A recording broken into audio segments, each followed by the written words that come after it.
فبأي آلاء ربكما تكذبان؟ مجھے کسی دوست نے پیسے دیے ہیں، میرے اکاؤنٹ میں ہیں، استعمال کی بھی اجازت ہے تو ٹھیک ہے، کرتے رہیں، جب وہ مانگے واپس کر دیں۔ میرے سر میں تکلیف ہے، جھٹکے لگتے ہیں، ڈاکٹروں کو بھی دکھایا، سب نارمل ہے، تو آپ سورۃ فاتحہ دم کر کے پانی بھی پیا کریں۔ اگر پیشاب میں مادہ منویہ خارج ہو، غسل نہیں ہوتا، مادہ منویہ پیشاب میں نہیں خارج ہوتا، یہ مدی ہوگی، یہ ودی ہوگی۔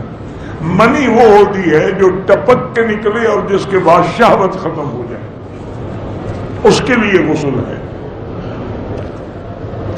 زکوٰۃ میں کسی رشتہ دار کو حج کرا سکتے نہیں، آپ اس کو دے دیں پیسے، وہ حج کرے مرضی نہ کرے مرضی، آپ اس کو پابند نہیں کر سکتے کہ اس پیسے کو حج میں خرچ کرو۔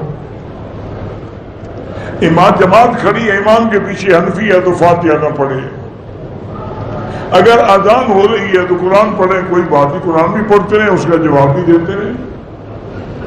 کوئی عام آدمی بھی جنازہ پڑھا سکتا ہے، ہاں پڑھا سکتا ہے، جو دعائیں ہیں وہی پڑھے، نہیں جو بھی آتا ہے اس کو پڑھ لے۔ مجھے پریشانی ہے تو حسبنا اللہ و نعم الوکیل پڑھا کریں۔ کہتے ہیں جی آپ کا پوتا ڈاکٹر ہے، میں نے سنا ہے، ہاں جی الحمدللہ ڈاکٹر ہے۔ قطع علمی کا معنی ہے کہ اپنے رشتہ داروں کی خبر گیری نہ کرے، ان کے دکھ سکھ پہ مدد نہ کرے۔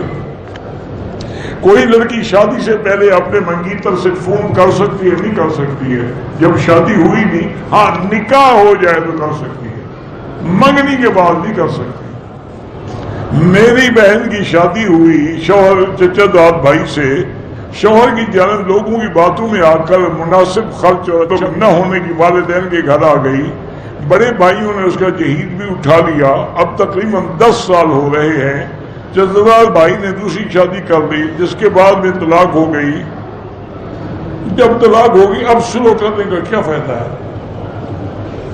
جہیز اس کا تھا، وہ